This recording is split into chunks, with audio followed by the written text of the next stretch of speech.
Conheci o maior cemitério da Irlanda.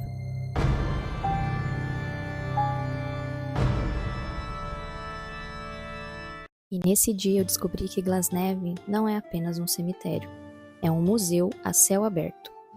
Um local cheio de histórias, de significado e de grande importância para a identidade irlandesa. O cemitério foi fundado em 1832 por Daniel O'Connell, conhecido como O Libertador. Essa torre que vocês estão vendo ali logo atrás de mim é um tributo em homenagem a ele, e a cripta dele também fica localizada ali próxima e pode ser visitada com tour guiada. Glasnevin foi o primeiro cemitério na Irlanda onde pessoas poderiam ser enterradas com dignidade e respeito, independente de fé ou classe social. O cemitério tem um mapa para você se localizar pelos diferentes setores e também para visitar os túmulos mais importantes, como por exemplo o túmulo de Michael Collins. Ele foi um herói nacional, pois ele liderou a guerrilha contra os ingleses na luta pela independência da Irlanda. Ele morreu aos 31 anos em uma emboscada e virou um símbolo de luta pela liberdade do país.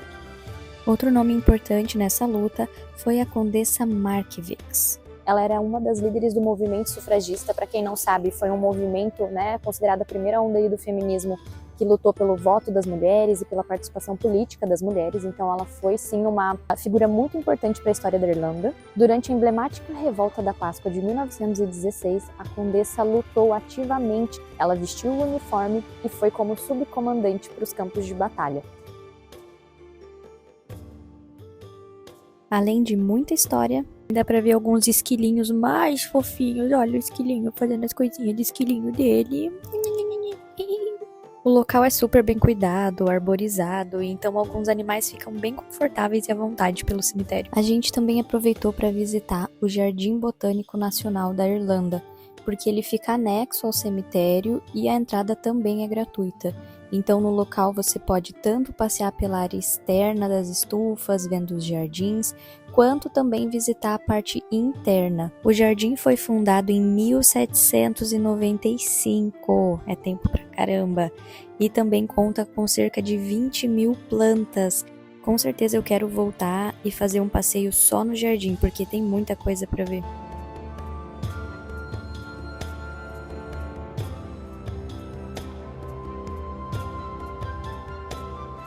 Vendo esse sol, nem parece que 2 minutos depois começou a cair uma chuva. Que começou a chover. Começou a chover pedra de granizo. Ai, minha cabeça. Agora sim, conseguimos continuar a nossa história. Quem foi a mulher que morreu 2 vezes? Na verdade, essa é a história de Mary Higgins. Ela foi sepultada aqui no cemitério, porém, 2 anos depois, uma mulher chegou ao escritório de um advogado alegando ser a Mary Higgins que havia sido enterrada aqui. Foi feita a investigação, exumaram o caixão e não tinha nada dentro dele, apenas sujeira e pó.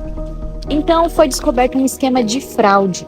Na verdade, Mary Higgins havia sido convencida pelo seu marido a forjar a sua própria morte para que eles pudessem ter acesso a uma herança que ela receberia. Então, ela passou 2 anos vivendo em um porão. Sim, gente, em um porão. Porém, ela não aguentou esse estilo de vida e acabou confessando a fraude. Ela acabou não sendo presa, pois foi concluído que o marido dela havia persuadido, e ele sim enfrentou a cadeia, junto com o médico que forneceu o falso atestado de óbito. E pasmem, sabe o que ele deu pro médico pro falso atestado de óbito? 10 libras e uma garrafa de uísque. Só que assim, parece pouco hoje em dia, mas na época era uma quantia considerável. Bom, mas por que ela morreu 2 vezes? Ela morreu novamente, ou seja, morreu de verdade, em 1871. Sendo sepultada em Glasnevin. Dessa forma, ela é a única pessoa que tem o registro de 2 enterros aqui no cemitério. O cemitério conta com uma área chamada de Lote dos Anjos, é onde os bebês são enterrados. Esse daqui é considerado o lote novo, já que o cemitério também tem o lote antigo que foi inaugurado no século XIX. O motivo original para a criação desse lote foi na verdade algo muito triste, pois no século XIX os bebês que não eram batizados não tinham direito de serem enterrados em solo sagrado, e graças a Glasnevin, esses bebês poderiam ter um enterro digno. Essa é uma área muito sentimental do cemitério e ela traz conforto para muitos pais e familiares que vêm aqui prestar o seu respeito e condolências às crianças. Além disso, nesse local a gente também encontra brinquedos que muitos familiares deixam aqui nos túmulos.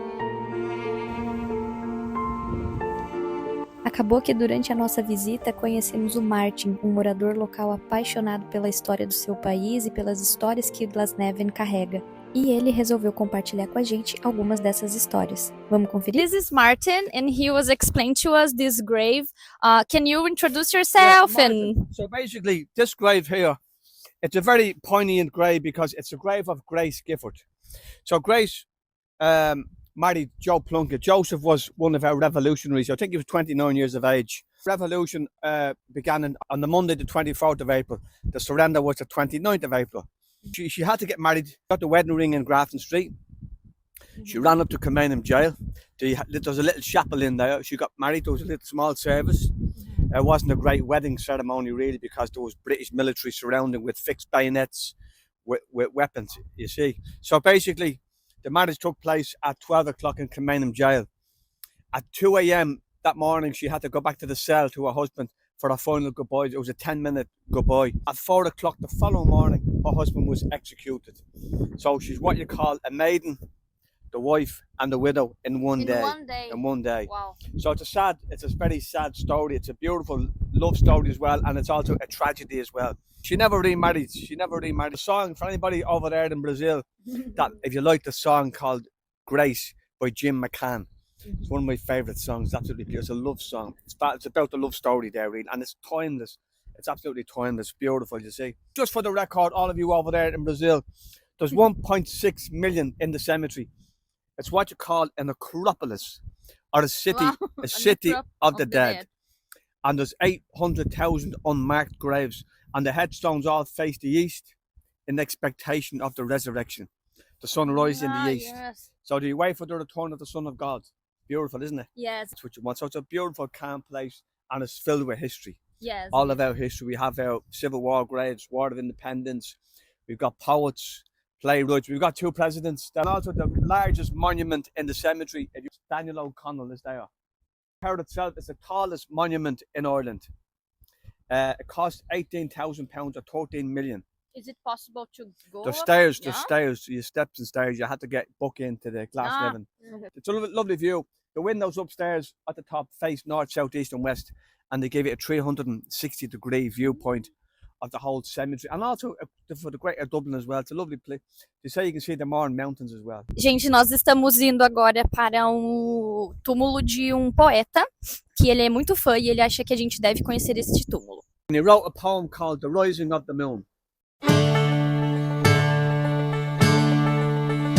Oh, come tell me, Sean O'Farrell, tell me why you hurry so. Hush, my buckle, hush, and listen, and his cheeks were all aglow. I bear orders from the captain, get you ready quick and soon.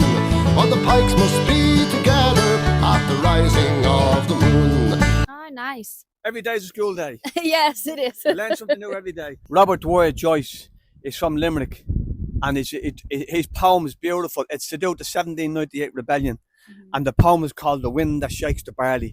There's a film called The Wind That Shakes the Barley. As far as I know, won a lot of awards for the film itself. Said I kissed away her tears, I found arms round her flinging. The foaming shot burst at our ears from out the wildwood ringing. The bullet pierced my true love's side in life's young string so early, and on my breast in blood she died. Soft wind shook the body. So tell me a bit about Brazil. Well, Brazil, it's a very big country, of course. Tell me the food. What kind of foods do they eat? Okay, the food for breakfast. A normal breakfast like eggs and bread and coffee. We like coffee. Toast. Yes, and we have lunch around noon. Yeah. And we eat rice and beans, salt with salt, not sweet beans. No.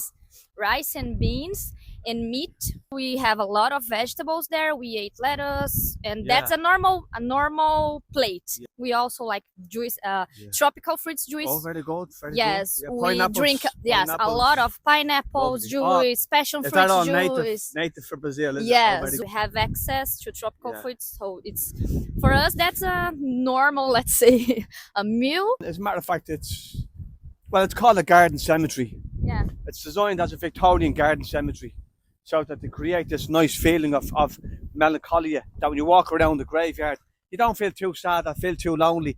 You feel a bit of nostalgia.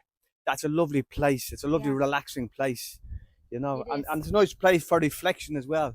You reflect upon your own life. You reflect upon your family and past generations, and of your ancestry who were buried here as well. You see. Yes, it seems a place where the future and the present and the past meets. Oh, that's a good phrase. Yeah. Yeah, it's well put. That's a typical symbol that you get in graveyards.